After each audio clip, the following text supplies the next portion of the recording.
आज का प्रसंग महाभारत से जुड़ा हुआ है। कुरुक्षेत्र के युद्ध स्थल में सैन्य निरीक्षण।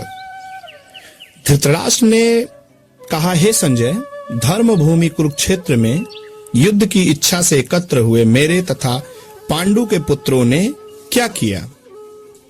संजय ने कहा, हे राजन, पांडु पुत्रों द्वारा सेना की व्यूह रचना देखकर राजा दुर्योधन अपने गुरु के पास गया और उसने ये शब्द कहे, हे आचार्य, पांडु पुत्रों की विशाल सेना को देखें, जिसे आपके बुद्धिमान शिष्य द्रुपद के पुत्र ने इतने कौशल से व्यवस्थित किया है।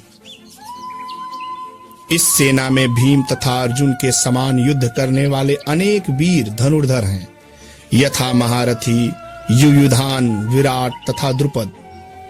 इनके साथ ही धृष्टकेतु, चेकितान, काशीराज, पुरिजत, कुंती भोज तथा सैब्य जैसे महान विशाल योद्धा भी हैं।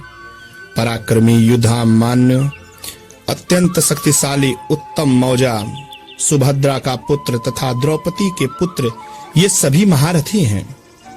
किंतु हे ब्राह्मण श्रेष्ठ, आपकी सूचना के लिए मैं अपनी सेना के उन नायकों के विषय में बताना चाहता हूं, जो मेरी सेना को संचालित करने में विशेष रूप से निपुण हैं।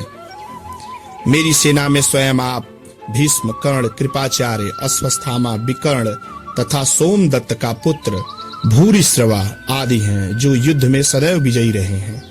ऐसे अन्य अनेक वीर हैं जो मेरे लिए अपना जीवन त्याग करने के लिए उद्यत हैं। वे विधित प्रकार के हथियारों से सुसज्जित भी हैं और युद्ध विद्या में भी निपुण हैं। हमारी शक्ति अपरिमेय है और हम सब पितामह द्वारा भली भांति संरक्षित हैं, जबकि पांडवों की शक्ति भीम द्वारा भली भांति संरक्षित होकर भी सीमित है। अतएव सैन्य व्यूह में अपने अपने मोर्चों पर खड़े रहकर आप सभी भीष्म पितामह को पूरी तरह सहायता दें। तब कुरुवंश के वयोवृद्ध परम प्रतापी एवं वृद्ध पितामह ने सिंह गर्जना की सी ध्वनि करने वाले अपने शंख को उच्च स्वर से बजाया, जिससे दुर्योधन को बड़ा हर्ष हुआ। तत्पश्चात शंख, नगाड़े, बिगुल, तुरही तथा सींग सहसा एक साथ बज उठे। वह समवेत स्वर अत्यंत कोलाहल पूर्ण था। दूसरी ओर से श्वेत घोड़ों द्वारा खींचे जाने वाले विशाल रथ पर आसीन कृष्ण तथा अर्जुन ने अपने अपने दिव्य शंख बजाए। भगवान श्री कृष्ण ने अपना पाज्यजन्य शंख बजाया, अर्जुन ने देव दत्त शंख तथा अति भोजी एवं अति मानवीय कार्य करने वाले भीम ने पौंड्र नामक भयंकर शंख बजाया। हे राजन, कुंती पुत्र राजा युधिष्ठिर ने अपना अनंत विजय नामक शंख बजाया तथा नकुल और सहदेव ने सुघोष और मणिपुष्पक शंख बजाए। महान धनुर्धर काशीराज, परम योद्धा शिखंडी, धृष्टद्युम्न, विराट, अजेय, सत्यकी, द्रुपद, द्रौपदी के पुत्र तथा सुभद्रा के महाबाहु पुत्र आदि सबों ने अपने अपने शंख को बजाए। इन विभिन्न शंखों की ध्वनि कोलाहल पूर्ण बन गई, जो आकाश तथा पृथ्वी को शब्दमयान करती है। धृतराष्ट्र के पुत्रों के हृदयों को विदीर्ण करने लगी। उस समय हनुमान से अंकित ध्वजा लगे रथ पर आसीन पांडु पुत्र अर्जुन अपना धनुष उठाकर तीर चलाने के लिए उद्धत हुए। हे राजन, धृतराष्ट्र के पुत्रों को व्यूह में खड़ा देखकर अर्जुन ने श्री कृष्ण से एक वचन कहा।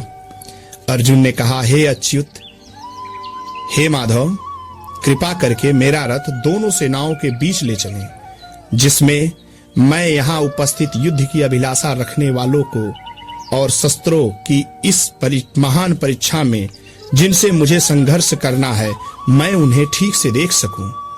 मुझे उन लोगों को देखने दीजिए जो यहाँ पर धृतराष्ट्र के दुर्बुद्धि पुत्र दुर्योधन को प्रसन्न करने की इच्छा से मुझसे युद्ध लड़ने आए हैं। संजय ने कहा, हे भरतवंशी, अर्जुन द्वारा इस प्रकार संबोधित किए जाने पर भगवान श्री कृष्ण ने दोनों दलों के बीच में उस उत्तम रथ को लाकर खड़ा कर दिया। भीष्म, द्रोण तथा विश्व भर के अन्य समस्त राजाओं के सामने भगवान ने कहा कि हे पार्थ, यहाँ पर एकत्र सारे कुरुओं को देखो। अर्जुन ने वहां पर दोनों पक्षों की सेनाओं के मध्य में अपने चाचा, ताऊओं, पितामहों, गुरुओं, मामाओं, भाइयों, पुत्रों, पौत्रों, मित्रों, ससुरों और शुभचिंतकों को देखा।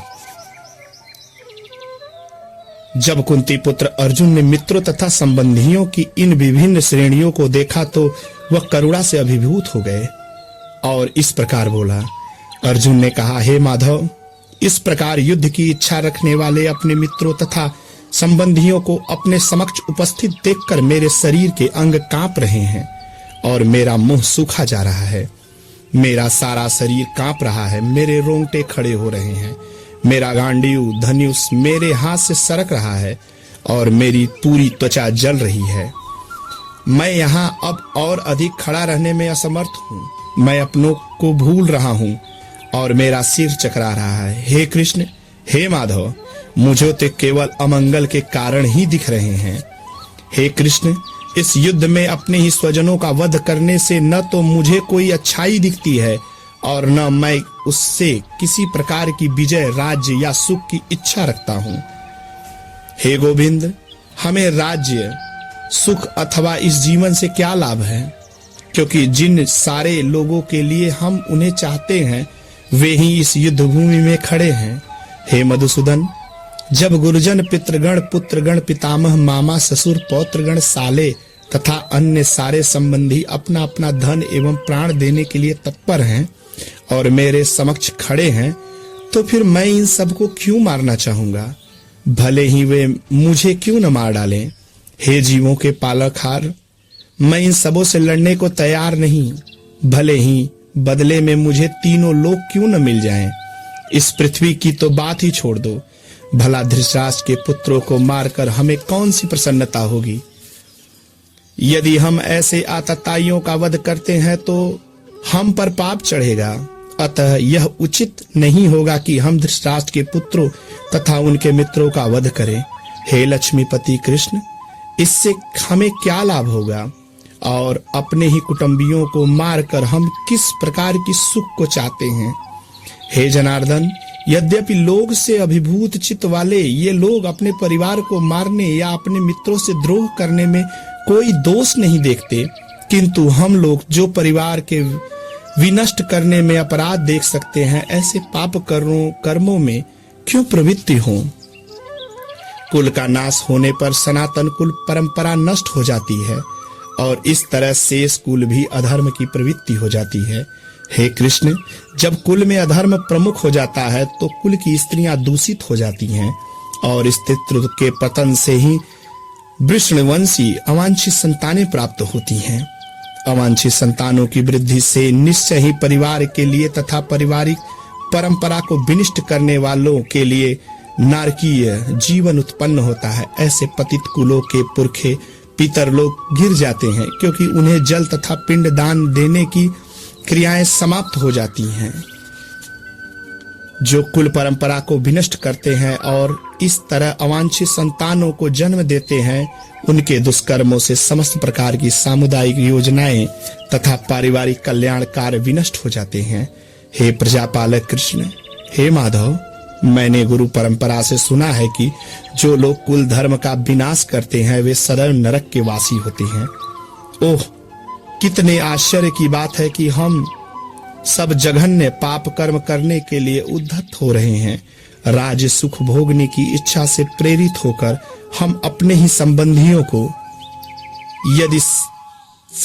को मारने पे तुले हैं। यदि शस्त्रधारी धृतराष्ट्र के पुत्र मुझ निहत्ते तथा रणभूमि में प्रतिरोध न करने वाले को मारे तो यह मेरे लिए श्रेयस्कर होगा।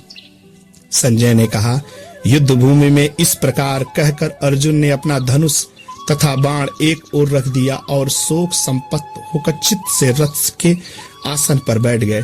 सभी भक्तों को जय श्री कृष्ण, जय राधा माधव।